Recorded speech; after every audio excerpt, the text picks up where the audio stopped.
அதாவது 7ஆம் பாவத்தை பத்தி திருமணம் அப்படின்னு வரப்போ என்னென்ன மாதிரியான கொடுப்பினை எல்லாம் நம்ம ஜாதகத்துல இருக்கும், அதை நம்ம எப்படி எல்லாம் பார்க்கணும் அப்படிங்கிறத பத்தின ஒரு முத்தான 10 பாயிண்ட்ஸ். நல்லா இருக்கு தலைப்பு. ரைட். இப்போ நான் எழுதியிருக்கிறது உங்களுக்கு போர்டுல நல்லா விசிபிள் ஆகும் அப்படின்னு நம்புறேன். திருமண காலம் நிர்ணயம் செய்யுது. இப்போ பொதுவா நம்ம திருமணம் அப்படின்னு பாக்குறப்போ 7ஆம் இடத்தை பார்க்கணும், 7ஆம் அதிபதியை பார்க்கணும். ஆண் ஜாதகமா இருந்தா சுக்கிரனை பார்க்கணும், பெண் ஜாதகமா இருந்தா செவ்வாயை பார்க்கணும். இது பேசிக்கா நம்ம ஏற்கனவே பல வீடியோக்கள்ல சொல்லியிருக்கோம். கண்டிப்பா உங்களுக்கும் அது தெரிஞ்சிருக்கும். அப்ப உங்க ஜாதகத்தை எடுக்கிறீங்க, 7ஆம் பாவத்தை பாக்குறீங்க, அந்த 7ஆம் அதிபதி யாருன்னு பாக்குறீங்க, அவருடைய தசாபுக்தி முதல்ல நடக்குதான்னு பார்க்கணும். அதுதான் ஃபர்ஸ்ட் பாயிண்ட். 7க்குடையவன் தசாபுக்தி. உங்க லக்னத்துக்கு 7ஆம் அதிபதியா யாரு வராரோ அவருடைய தசா புத்தி அந்தரம் நடக்குதா. டிபிஏ அப்படின்னா தசா புத்தி அந்தரம், அவ்வளவுதான். அதை பார்த்து கன்ஃபியூஸ் ஆக வேண்டாம். அப்ப லக்னத்துக்கு 7ஆம் இடத்தினுடைய அதிபதி தசா புத்தி அந்தரம் நடக்குதா அப்படிங்கிறது ஃபர்ஸ்ட் பார்க்க வேண்டியது. எனக்கு 7க்குடையவன் தசா இல்லை சார். அடுத்த ஸ்டெப், 7ல ஒரு கிரகம் இருக்கும் இல்லையா. 7ஆம் பாவத்துல ஒரு கிரகம் இருக்கும். ஒரு கிரகம் இருக்கலாம், 2 கிரகம் இருக்கலாம், சில பேருக்கு 3-4 கிரகங்கள் கூட இருக்கலாம். அது என்ன செய்யணும் அப்படிங்கிறத நான் கடைசியா சொல்றேன். இப்ப 7ல் இருக்கக்கூடிய கிரகங்களின் தசா புத்தி அந்த காலகட்டத்திலையும் நாம திருமணம் செய்து கொள்ளக்கூடிய காலகட்டம். அடுத்த பாயிண்டா, 7ல கிரகமும் இல்லை சார். 7ஐ பார்த்த கிரகம். 7ஆம் பாவத்தை லக்னத்திலிருந்து சில கிரகங்கள் பார்க்கலாம், அல்லது 3ஆம் பார்வை, 4ஆம் பார்வை, 5ஆம் பார்வை, 10ஆம் பார்வை, 8ஆம் பார்வை, 9ஆம் பார்வை, இதெல்லாம் எந்தெந்த கிரகத்துக்கு இருக்குன்னு உங்களுக்கு தெரியும். அந்த கிரகங்கள் தன்னுடைய ஸ்பெஷல் பார்வையால இந்த 7ஆம் பாவத்தை பார்க்கிற மாதிரி ஸ்தானங்கள்ல இருக்குதுனாலும் அந்த கிரகத்தினுடைய தசாபுத்தி அந்த காலம். அப்ப 7ஆம் இடத்தை பார்த்த கிரகத்தின் தசாபுத்தி அந்த காலம். அதுவும் இல்லை சார். 4வது பாயிண்ட் போங்க. 7ஆம் அதிபதியை பார்த்த கிரகம். அப்ப 7ஆம் அதிபதி ஒரு ராசியில இருப்பாரு. அந்த 7ஆம் அதிபதியை எந்தெந்த கிரகங்கள் பார்க்குது, அப்போ அந்த கிரகத்தின் தசா புத்தி அந்த காலத்தையும் நாம கணக்கில் எடுக்கணும். சரி, 7ஆம் அதிபதியையும் எந்த கிரகமும் பார்க்கல. 7ஆம் அதிபதி இருந்த ராசிநாதன், அந்த ராசியுடைய அதிபதி. 7ஆம் அதிபதி எந்த ராசியில வேணாலும் இருக்கலாம், அந்த ராசியினுடைய அதிபதி யாருன்னு பார்க்கணும். அந்த அதிபதியினுடைய தசாபுத்தி அந்த காலமும் திருமணம் செய்து கொள்ளக்கூடிய காலகட்டம். 7ஆம் அதிபதி இருந்த ராசிநாதனுடைய தசாபுத்தியும் இல்லை. 7ஆம் அதிபதி நவாம்சத்துல ஒரு ராசியில இருப்பாரு. அந்த D9 போட்டிருப்பாங்க, ராசி அம்சம்னு போட்டிருப்பாங்க. அந்த அம்ச கட்டத்துல உங்களுடைய 7ஆம் அதிபதி எந்த ராசியில இருக்கிறாரு, அந்த ராசிக்கு அதிபதி யாரோ அவரினுடைய தசா புத்தி அந்த காலத்திலையும் உங்களுக்கு திருமண வாய்ப்பு அமையும். வரல. அடுத்ததா போங்க. 7ஆம் அதிபதியின் சாரம் பெற்ற கிரகம். அப்ப அந்த கிரகத்தினுடைய தசா புத்தி அந்த காலமும் திருமணம் செய்து கொள்ளக்கூடிய காலகட்டம். மீண்டும் ஒரு தடவை ரிப்பீட் பண்ற. 7ஆம் அதிபதியினுடைய சாரம் பெற்ற கிரகம், அதே போல 7ஆம் அதிபதி பெற்ற சாரம், ரெண்டுத்துக்கு வித்தியாசம் புரியுதுங்களா? 7ஆம் அதிபதி யாரோ அவருடைய 3 நட்சத்திரங்கள்ல யாரு சாரம் வாங்கியிருக்காங்களோ அவங்களுடைய தசா புத்தி காலமும் திருமணத்துக்கான காலம். அதே போல 7ஆம் அதிபதி பெற்ற சாரநாதன் எந்த கிரகமோ அவரினுடைய தசா புத்தியும் திருமணத்திற்கான காலம். சரிங்களா? கடைசியா 10வது பாயிண்டா, லக்னம் இருக்கு பாத்தீங்களா. அந்த லக்னத்துக்கு 2ஆம் இடம், 3ஆம் இடம், 5ஆம் இடம், 7ஆம் இடம், 11ஆம் இடம், இந்த 2, 5, 7, 11 அதே மாதிரி 3ஆம் இடத்தை கூட சேர்த்துக்கணும். இவங்களுடைய தசா புத்தி அந்த காலம் நடக்கும் போதும் நமக்கு திருமண வாய்ப்பு அமையும். சரிங்களா? அடுத்ததா இது எல்லாத்தையும் நம்ம ஜாதகத்துல பார்த்துட்டோம், தசா புத்தி பார்த்துட்டோம். அப்போ இந்த தசா புத்தி எல்லாம் நடந்தப்போ கூட எனக்கு திருமணம் சரியா அமையல. பாக்குறோம், நாங்க பார்த்துட்டு வந்து அவங்களுக்கு பிரயாணம் ஆயிடுது, எல்லாம் பேசி முடிக்கிறோம், கடைசி நேரத்துல தடைப்படுது. இப்படி எல்லாம் தான் திருமணம் அப்படிங்கிறது தாமதமாகுது. சில பேருக்கு பாத்தீங்கன்னா திருமணத்துக்கான அதிக எதிர்பார்ப்பு அப்படிங்கிறது இருக்கும், அதனாலயும் சில பேருக்கு திருமணம் தாமதமாகுது. அப்ப இந்த அமைப்புகளை நம்ம ஜாதகத்துல செக் பண்ணியாச்சு, தசா புத்தியில பார்த்தாச்சு. இந்த புத்திலாம் வந்துச்சு சார், தசாலாம் வந்துச்சு சார், ஆனாலும் திருமணம் நடக்கலைங்க சார். திருமணம் நாம செய்து கொள்ள வேண்டிய நிலையில நாம தான் இருக்கோம். நாம நமக்கு என்ன மாதிரியான வரன் வேணும் அப்படிங்கிறதுல தீர்மானமா இருக்கிறோமோ அந்த மாதிரியான வரன் வர வரைக்கும் நீங்க தாமதமா இருக்கிறதுனாலதான் திருமணமும் தாமதமாகுது. ரைட்டா?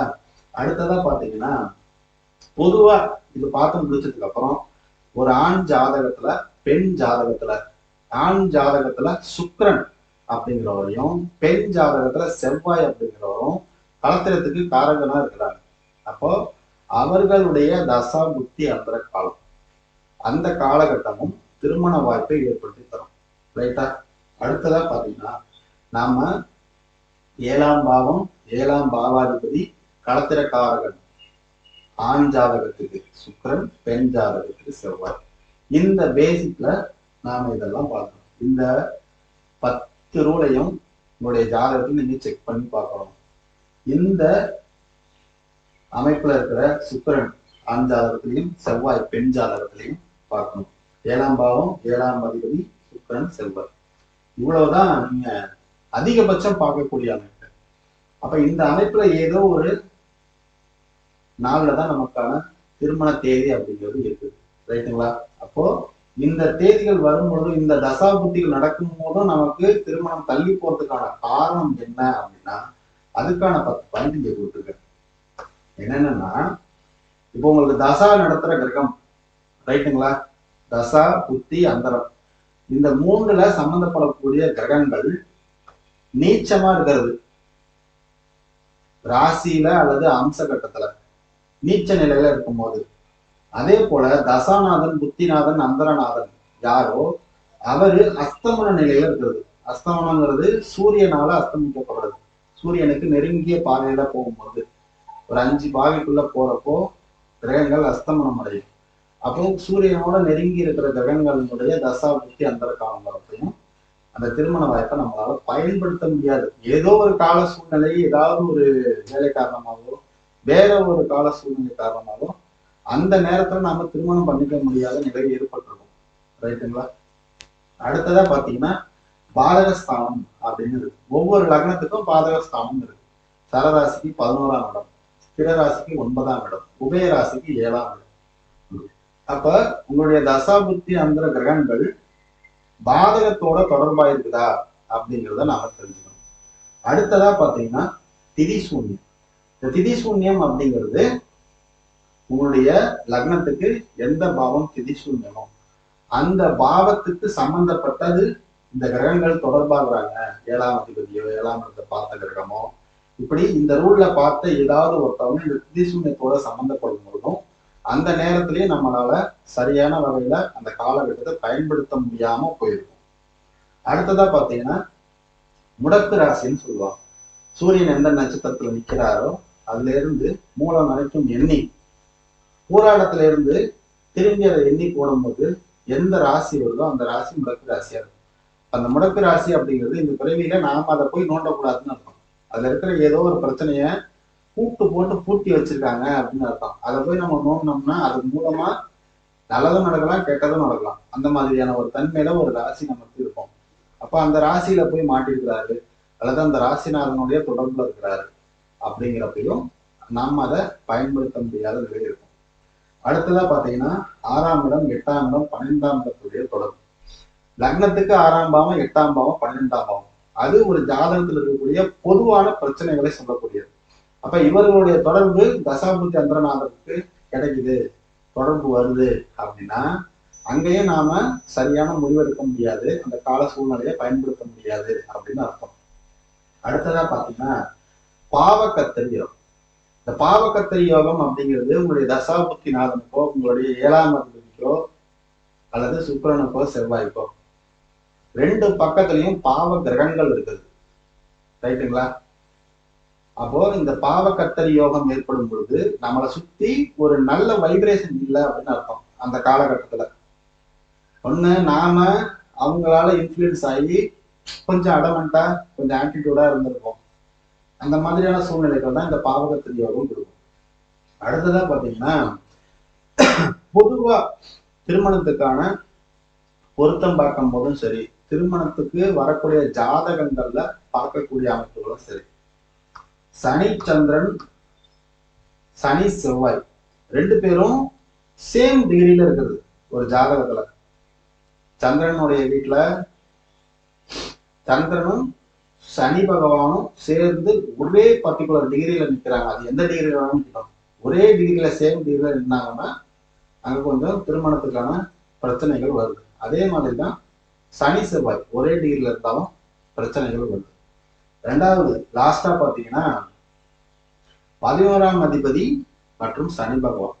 ஒரு ஜாதகத்துல திருமணம் தாமதம் ஆகுது, திருமணத்துக்கு காலம் வந்தாலும் அதை நம்ம பயன்படுத்த மாட்டேங்கிறோம் அப்படின்ற ஒரு காரணம் பொதுவா அத்தனை ஜாதகங்கள்லையும் ஒத்து போறது 11ஆம் பாவமும் 11ஆம் அதிபதியும் சனி பகவானும். அடுத்ததா பாத்தீங்கன்னா காலபுருஷனுடைய 11ஆம் பாவம் கும்பராசி. அதை கூட நான் எல்லாம் விட்டுட்டேன். ஓகே, கும்பராசின்னு போட்டுக்கோங்க.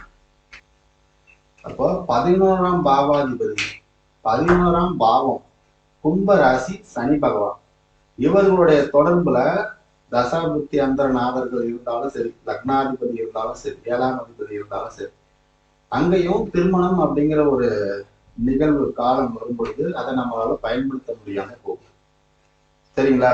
அப்போ ஒரு திருமணம் அப்படிங்கிறத நிச்சயிக்கும் போது, ஒரு நிர்ணயம் செய்யும் பொழுது அதற்கான காலகட்டம் என்ன மாதிரி இருக்குது அப்படிங்கிறத நாம பாக்குறோம்.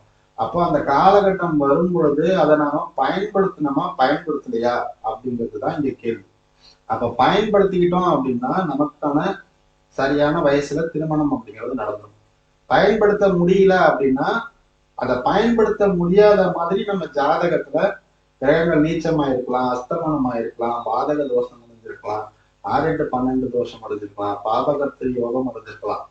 இப்ப இந்த மாதிரியான தன்மைகள்ல கிரகங்கள் போய் மாட்டும் பொழுது நாம் அந்த நேரத்துல அந்த சரியான சுச்சுவேஷன்ல நம்மளால முடிவெடுக்க முடியல அப்படின்னு அர்த்தம்.